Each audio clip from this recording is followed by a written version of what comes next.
This channel does not promote any violent, harmful, or illegal activities. All content provided by this channel is meant for an educational purpose only. আর শুরুতেই যে খবর আমরা নজর রাখবো, supreme কোর্টে জোড়া ধাক্কা রাজ্যের। বেলডাঙ্গা হিংসার তদন্ত করবে এনআইএ তদন্তের ওপর স্থগিতাদেশ দিল না শীর্ষ আদালত। কেন্দ্রীয় বাহিনী মোতায়েন নিয়ে কলকাতা হাইকোর্টের নির্দেশও বহাল রাখল সুপ্রিম কোর্ট। কেন্দ্রীয় সরকারের বিরুদ্ধে রাজ্যের মামলা ফেরত এলো হাইকোর্টে। মুখবন্ধ খামে জানাতে হবে তদন্ত কোন পর্যায়ে। এনআইএকে নির্দেশ সর্বোচ্চ আদালতের। ইউএপিএ বলবৎ হবে কিনা সেই বিষয়েও জানাতে হবে অবস্থান। নির্দেশ সুপ্রিম কোর্টের প্রধান বিচারপতির বেঞ্চের। সব দিক খতিয়ে না দেখে ইউএপিএ ধারায় মামলা দায়ের করায় সুপ্রিম কোর্টের প্রশ্নের মুখে এনআইএ। আবেগতাড়িত বিক্ষোভ অর্থনীতির ক্ষতি করার জন্য হচ্ছে এমনটা নাও হতে পারে। এই বিষয়ে এনআইএকে সতর্ক থাকার পরামর্শ প্রধান বিচারপতি সূর্যকান্ত এবং বিচারপতি জয়মাল্য বাগচির বেঞ্চের।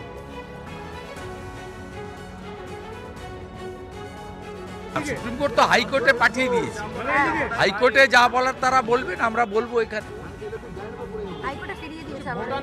হাইকোর্টে ফিরিয়ে দিয়েছে, হাইকোর্টেই হবে, এখানে অ্যাপ্রোপ্রিয়েট লড়াই হবে। ওনাদের এসএলপি তো অ্যাকসেপ্ট করেনি, ওরা তো এনআইএ বাতিল করতে গেছে, ওটা তো হয়নি। এনআইএ তদন্ত করলে করুক, যা ইচ্ছে করুক। আমরা আগেও বলেছি যে এই ঘটনায় পিছন থেকে কেউ বা তারা উস্কানি দিয়েছে কিনা সেটা কি সামনে আসবে এনআইএ তদন্ত করলে। যদি সেটা সামনে আসে, এনআইএ যদি স্বচ্ছভাবে তদন্ত করে, সেই তথ্য সামনে আনি, তাহলে ঠিক আছে। কিন্তু তদন্তের নামে অযথা যেন সাধারণ মানুষের উপর হয়রানি না হয়, হেনস্থা না হয়, এইটুকুই আমাদের চাওয়া। সুপ্রিম কোর্টে জোড়া ধাক্কা রাজ্যের। বেলডাঙ্গা হিংসা তদন্ত করবে এনআইএ তদন্তের উপরে স্থগিতাদেশ দিল না শীর্ষ আদালত। আমাদের সঙ্গে আমাদের প্রতিনিধি শ্রাবন্তী রয়েছেন। শ্রাবন্তী, যেটা সুপ্রিম কোর্ট আজকে যেটা জানালো যে বেলডাঙ্গা হিংসা তদন্ত এনআইএই করবে। দেখো, প্রধান বিচারপতি কলকাতা হাইকোর্টে তিনি যখন বেলডাঙ্গার অশান্তির ক্ষেত্রে এনআইএ তদন্তের নির্দেশ দিয়েছিলেন, সে সময় যাতে কেন্দ্রীয় বাহিনী এবং রাজ্য সরকারের পুলিশ তারা যাতে এই শান্তি ফিরিয়ে আনে তার নির্দেশ দিয়েছিলেন। এই নির্দেশকে চ্যালেঞ্জ করে সুপ্রিম কোর্টে যায় রাজ্য সরকার। আজকের একটা রাজ্য সরকারের ধাক্কা বলা যায়, তার কারণ এই মামলা ফেরত পাঠানো হয়েছে প্রধান বিচারপতির এজলাসে, অর্থাৎ কলকাতা হাইকোর্টের প্রধান বিচারপতি এই মামলাটি শুনবেন। একই সঙ্গে এনআইএ তদন্তের উপরেও আলাদা করে কোনো হস্তক্ষেপ করেনি সুপ্রিম কোর্ট। যদিও এই মামলা শেষে বিচারপতি জয়মাল্য বাগচি তিনি একটি পর্যবেক্ষণ করেছেন এনআইএর ক্ষেত্রে। তার বক্তব্য যে এই ইউএপিএ ধারা যখন লাগু করা হচ্ছে সেটা সব দিক যাচাই করে লাগু করা উচিত, এই ব্যাপারে আরও সতর্ক থাকতে হবে।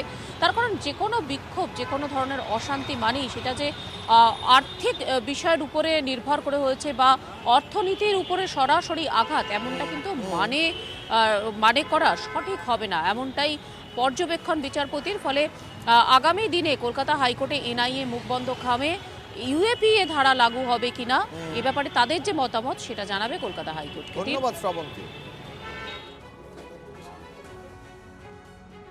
ইন্টারেস্টিং যেটা ওরাল অবজারভেশন এসছে যে তোমাকে 2025 সালে যখন দিয়েছিল লিবার্টি, কিন্তু করোনি, হঠাৎ এখন 2026-এ কেন করছে? এবং তখন তো মিস্টার বন্দ্যোপাধ্যায় তো ডিসএগ্রি করেনি, তো এখন ডিসএগ্রি করছে কেন? কেন শিডিউলড অফেন্সটা হয়নি বলে। তাই এই একটা ইউপিএ একটা অ্যাপ্লাই হবে কিনা সেটা তো আগে দেখতে হবে, না দেখে কী করে হবে? তাই জন্য ম্যাটারটাকে পাঠিয়ে দিয়েছে for reconsideration the hearing of matter.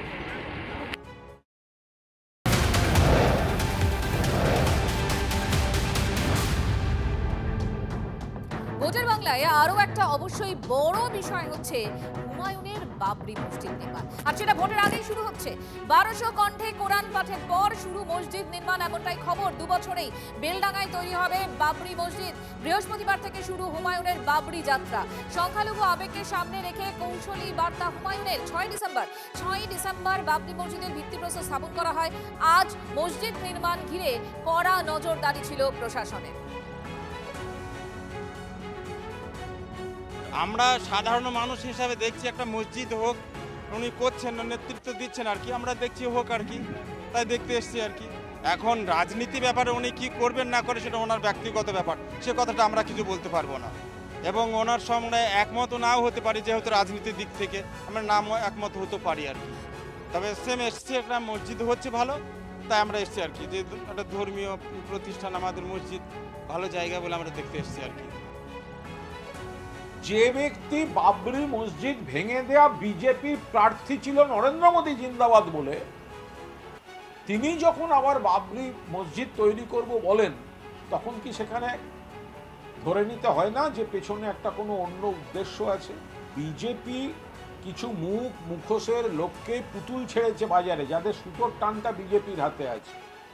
কাউকে বলছে তুমি উগ্র হিন্দুত্ব করো যদি হিন্দুদের কিছু ভোট আনা যায়, আর কাউকে বলছে তুমি উগ্র মুসলিমপন্থী কথা বলো, তাতে যদি মুসলমান সমাজকে বিভ্রান্ত করে কিছু ভোট ওদিকে আনা যায়।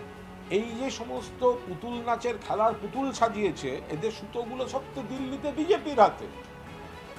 তো সেই কারণেই সংখ্যালঘু মানুষকে বিভ্রান্ত করার চেষ্টা করছেন এই হুমায়ুন কবির।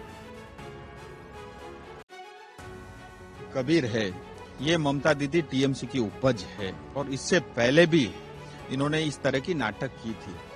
जहां तक बंगाल का सवाल है, 2026 में भारतीय जनता पार्टी की सरकार बनेगी और भारतीय जनता पार्टी की सरकार में कोई बाबरी मस्जिद नहीं बनेगा।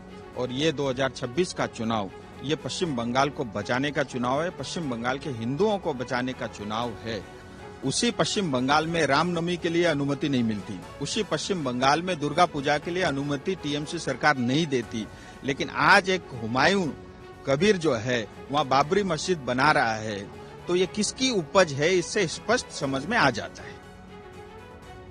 বাবরি মসজিদ বলে আর ভারতবর্ষে কোথাও ভোট করা যাবে, পশ্চিমবাংলায় তো হবেই না।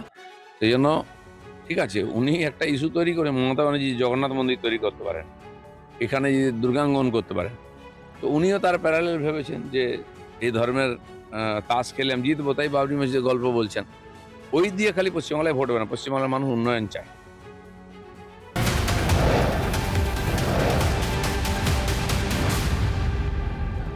মহানন্দার চর বিক্রি করে দেওয়ার অভিযোগ উঠেছিল তৃণমূল নেতার বিরুদ্ধে। এবার সেখানেই বুলডোজার চালালো সরকার। TV9 বাংলার খবরের জের মহানন্দার তীরে শিলিগুড়ির পোড়াঝাড়ে মহানন্দার বুকে চলল বুলডোজার, ভেঙে গুঁড়িয়ে দেওয়া হলো সরকারি জমি দখলদারদের ঘরবাড়ি। অবৈধ দখলদারি হটালো সেচ দপ্তর। তৃণমূল নেতার বিরুদ্ধে এই চর বিক্রি করে দেওয়ার অভিযোগ উঠেছিল। বাসিন্দাদের দাবি, হাজার হাজার টাকা দিয়ে চর কিনেছিলেন তারা। বিরোধীদের অভিযোগ, বাংলাদেশিদের বেআইনিভাবে জমি বিক্রি করেছিল তৃণমূল নেতারা। আমরা 4 বছর থেকে আছি। কতটা জমি? আমাদের 2 কাঠা 100 টাকা। কত করে কিনছেন? 80,000। আমরা লকডাউনের পরে হ্যাঁ, এখন আমরা গরিব মানুষ, ভাড়া থাকতাম, এর জন্য আসছি এখানে যে থাকি। সরকারের জায়গা তো জানি, কিন্তু ওই জন্য আসছি থাকি। যে গরিব মানুষ ভাড়া কত দেবো বলো? 10 জন বাড়িতে ফ্যামিলি আছে, বাচ্চা বাচ্চা সহকারে। ঘর ভাঙতে এসছে। হ্যাঁ। এই কত দিয়ে জমি কিনেছিলে? জমি কিনেছিলাম অনেকদিন আগে, 80,000 টাকা কাঠা। কয় কাঠা? আমার 2 কাঠা আছে। এমনিতে তো নদীর চর। নদীর চর, ওটা তো জানি। এখন ভেঙে দিচ্ছে? ভেঙে দিচ্ছে এখন।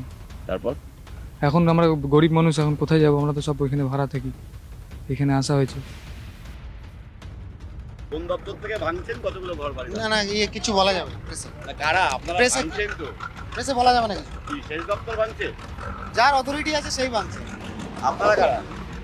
যার অথরিটি আছে সেই ভাঙছে, প্রেসে কিছু বলা যাবে না। ওইটাই আছে তো, আপনারা ভাঙছেন তো। পোড়াঝাড় নাকি সোনার ঝাড়, এই এলাকায় দীর্ঘদিন ধরে নদীর চর দখল করে বসবাস করেছেন বহু মানুষ। ফুলে ফেপে উঠেছেন এলাকার শাসক নেতারা। চড়া দামে চর বিক্রি হয়েছে। এই গোটা এলাকাটা নদীর চর, ঠিক পিছনে কিছুটা দূরেই মহানন্দা নদী, আর ওদিকে বাঁধ। গরিব মানুষ তারা এলাকায় এসে বসবাস করেছিলেন নেতাদের টাকা দিয়ে।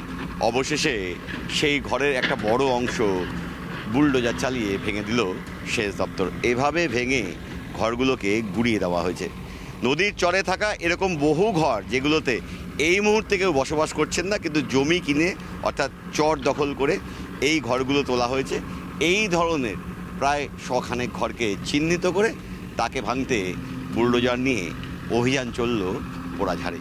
যে গরিব মানুষরা টাকা দিয়ে ঘর কিনেছিলেন তারা বলছেন, এবার আমরা যাব কোথায়? ভোটের মুখে আচমকাই অভিযানে কার্যত এলাকা জুড়ে চাঞ্চল্য ছড়িয়েছে। ক্যামেরা দীপায়নের সঙ্গে প্রসেনজিৎ, TV9 বাংলা।